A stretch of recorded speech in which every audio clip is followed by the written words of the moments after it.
நமது தாய்மொழியால் தமிழை பாதுகாக்க இந்தி திணிப்பை எதிர்க்க 1930-65 நடைபெற்ற இந்தி எதிர்ப்பு போரில் உயிர்ப்பித்த தியாகிகளுக்கு வீர வணக்கம் செலுத்தும் முகாம் நமது முத்தமிழறிஞர் கற்பனை அறக்கட்டளை சார்பாக இங்கு தியாகிகளின் திருவுருவப்படத்திற்கு நமது திராவிட முன்னேற்ற கழகத்தின் ஐடி மாநில ஆலோசகர் சகோதரர் லெனின் அவர்கள் மலர்மாலை அணிவித்து வீர வணக்கத்தை செலுத்தி ஒரு சிறு உரை நிகழ்த்துவார்.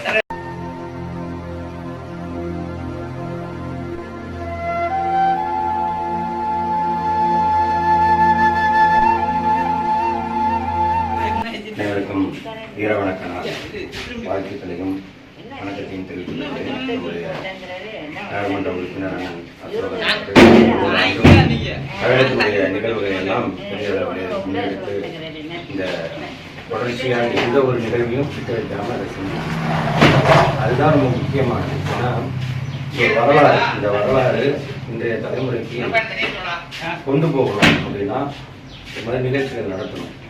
இந்திய எதிர்ப்பு போராட்டம் அப்படின்னா இன்னைக்கு கூட பல பேர் எதுக்கு ஒரு மொழியை போய் இருக்கிறீங்க அது கற்றுக்கிட்டா அப்படின்னா இந்தி வந்து நம்மளோட தேசிய மொழியில் அதுக்காக நீங்கள் வந்து பண்பு பாருங்க ஹிந்தி படிக்கிறாங்க நீங்கள் எப்படி போய் டெல்லியில் மும்பையில் கல்கத்தாலாம் வேலை பார்க்குறீங்க அப்படின்னு கேட்கறது இன்னைக்கு வரைக்கும் இருக்காது. அதனால் அந்த கேள்வி உண்மையா, அந்த கேள்விக்கான அப்படி அவர் கேட்குற கேள்வி அர்த்தம் உள்ளதா அப்படிங்கிறது தலைமுறைக்கு சொல்ல வேண்டிய நினைக்கிற தைரியம் மேலே பராசக்தியோட படம். அந்த படத்தில் உண்மையிலேயே இன்னைக்கு சிவகார்த்திகேயன் இன்னைக்கு இருக்கிற பிடிச்ச நடிகர். அதனால அவர் நடிச்சிருக்கனால அந்த இந்திய எதிர்ப்பு போராட்டத்தின் ஒரு பகுதி வெளிப்பட்டுருக்கு. ஏன் நான் வந்ததும் அதை ஒரு இது போட்டேன்னா இது அவங்க செஞ்சது தப்பு இல்லை. இது வந்து எல்லா பக்கமும் பரவி யாரோ ஒருத்தர் இந்த முயற்சி எடுத்து இந்த தியாகிகளை எல்லாம் ஒருங்கிணைச்சு ஒரு வடிவமைப்பு உருவாக்கி கொடுத்துருக்காரு போட்டோ கூட. அதை பாராட்டணும். இது ஒரு சின்ன ஒரு அதை போய் குறை சொல்லக்கூடாது. அதை நாம தான் சரி பண்ணி ரசிக்கணும் கட்டுக்கு தான் பண்ணேன். அண்ணன் அவர்கள் சொன்னது கூட 1938-39 1964-65 அந்த இந்திய எதிர்ப்பு போராட்டம் பல கட்டங்கள் நடந்துட்டு இன்னைக்கு இந்தி இருக்கு திணிப்பு நடந்துட்டு தான் இருக்கு. நம்ம இந்தியை இருக்கிறது, மொழியை இருக்கிறது, இந்தி திணிப்பை தான் இருக்கிறோம். ஏன் அப்படின்னா இந்தியை திணித்தால் மாநில மொழிகள் பாதிக்கப்படும். எப்பவுமே எடுத்துக்கிட்டீங்கன்னா உதாரணத்துக்கு சொல்கிறேன், நம்ம கவுன்சிலர் இந்த வார்டுக்குரிய சில பணிகளை அவர் செய்யணும். அவர் தான் இதுக்கான தேவை என்ன அப்படின்னு சொல்லணும். அவர் மூலமாக தான் அதை நிறைவேற்றணும். சேர்மனே, எம்எல்ஏ, எம்பிஏ, பிரைம் மினிஸ்டரே வந்து நானே பார்த்துக்கிற இந்த வார்டுன்னா அது சரியாக இருக்குமா? அது வந்து ஒரு ஜனநாயகமாக இருக்குமா? அது மாதிரி தான் இந்திங்கிறது எல்லா மாநில மொழிகளையும் அடக்கி ஆளக்கூடிய ஒரு மொழியா.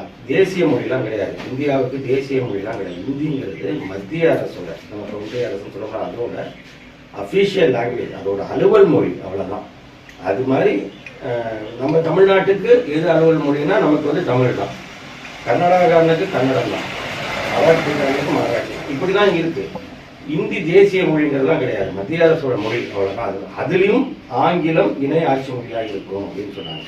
ஏன் அதை இணையாட்சி மொழியாக வச்சுருக்காங்கன்னா எல்லாம் எங்க வெள்ளைக்காரனே போயிட்டான், அவன் மொழியை வந்து நாம எங்க இது பண்ணிட்டு இருக்கணும் அப்படின்னு கேட்பாங்க. அதை போய் தொங்குறீங்க, இந்தியாவில் இருக்கிற ஒரு மொழியை ஏற்றுக்க மாட்டீங்களா அப்படின்னு கேட்பாங்க. அதுக்கு என்ன அப்படின்னா ஆங்கிலம்ன்றது நமக்கும் அந்நிய மொழி தான், நமக்கு சொந்த மொழி கிடையாது.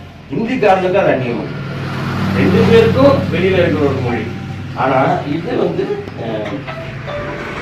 அப்ப வந்து இந்திங்கிறது அப்படி ஒரு இதே கிடையாது. அது வந்து நமக்கு தேசிய மொழிலாம் கிடையாது. அது ஆங்கிலம் வந்து ரெண்டு பேருக்குமே அந்நிய மொழி, இந்தியாவில் இருக்கிற எல்லாருக்குமே அந்நிய மொழி தான், அது வெளிநாட்டு மொழி தான்.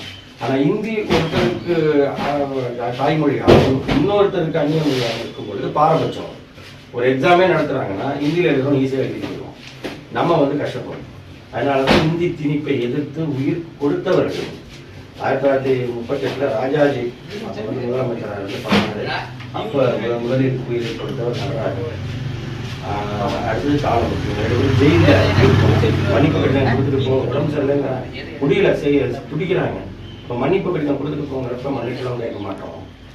மொழிக்காக, தாய்மொழிக்காக எங்கள் உயிர் போகட்டும், அதெல்லாம் மன்னிப்பு கேட்க மாட்டோம்னு இறந்தவங்க வந்துட்டு இந்த நடராஜன் வந்து கும்பகோணத்தை சேர்ந்தவர். அது மாதிரி அப்புறம் வந்து 65 வந்து ஒரு மொழி போராட்டம் வருது. என்னன்னா சுதந்திரத்துக்கு பிறகு நம்ம அரசமைப்பு நாளைக்கு குடியரசு தினம் 1950 ஜனவரி 26 குடியரசு ஆணிச்சு. அப்போ என்ன சொன்னாங்கன்னா சட்டத்தில் என்ன இருக்குன்னா இந்தியா குடியரசு ஆகி இந்த சட்டத்தை ஏற்றுக்கிட்ட பிறகு 15 வருஷத்துல இந்தியை இந்தியா முழுக்க கொண்டு வந்துடணும்னு அந்த சட்டத்திலேயே இருக்கு. அப்போ அதுதான் ஆதிக்கம். இதை தான் தமிழ்நாடு எதிர்த்தது. குறிப்பாக திமுக எதிர்த்து அண்ணா நாடாளுமன்றத்தில் பேசினார், ஈவிகே சம்பத் பேசினார், போராட்டங்கள் நடந்தது.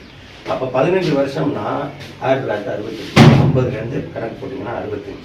அப்போ 65 ஜனவரி 26 இந்தியாவில் இங்கிலீஷ் எடுத்துறது ஹிந்தி தான் இருக்குன்னா இப்போ லால் பகதூர் சாஸ்திரிகளை அதை வந்து திணிக்கிறது பார்க்கும்போதுனா அதுக்கு முதல் வருஷம் ஜனவரி 25 அதாவது அது முயற்சி எடுக்கும்போது தான் 64 கீழப்படுவது திருச்சி பக்கத்தில் ஒரு அறிவுறுத்தல் அதை கீழப்படுவது திருச்சி ரயில்வே ஸ்டேஷன் வாசலில் விடிய காலையில் மேலே பெட்ரோல் ஊற்றிட்டு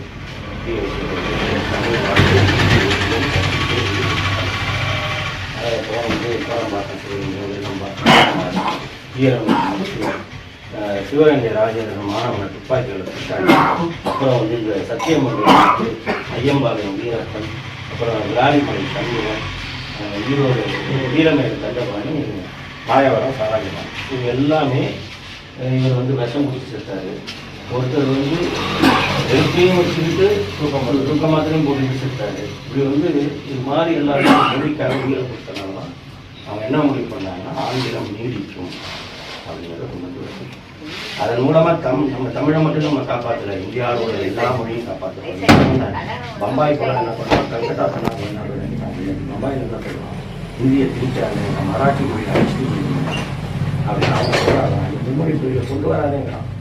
கொல்கத்தாவில் ஊர்வலமே போகிறாங்க. யார் பெரியார் அண்ணா கலைஞர் படத்தில் இந்த மாதிரி இந்த மொழியை அதனால இவர்களெல்லாம் இந்த உயிரை கொடுத்து இந்தியாவின் பன்முகத்தன்மையை காப்பாற்றிருக்காங்க, இந்தியாவின் ஜனநாயகத்தை காப்பாற்றிருக்காங்க. ஏதோ தமிழ் மொழி இந்தியை எதிர்த்தாங்க, தமிழுக்காக உயிரை கொடுத்தாங்கிறத தாண்டி இன்னைக்கு இருக்கக்கூடிய இந்தியாவை காப்பாற்றியவர்கள் நம்முடைய திராவிட முன்னேற்ற கழகத்தினால அந்த உணர்வோடு நாம் வந்து உங்களுக்கு வீர வணக்கம் செலுத்துவோம். ஒரு ஆண்டு இன்னும் தமிழை இன்னும் வளர்ப்பதற்கான முயற்சிகளை இந்த அரசு தொடர்ந்து பண்ணிக்கிட்டு இருக்கு. அது மாதிரியான முயற்சிகளை நாம் எடுத்து தொடர்ந்து செயல்படுவோம். அதுக்கு நிகழ்ச்சி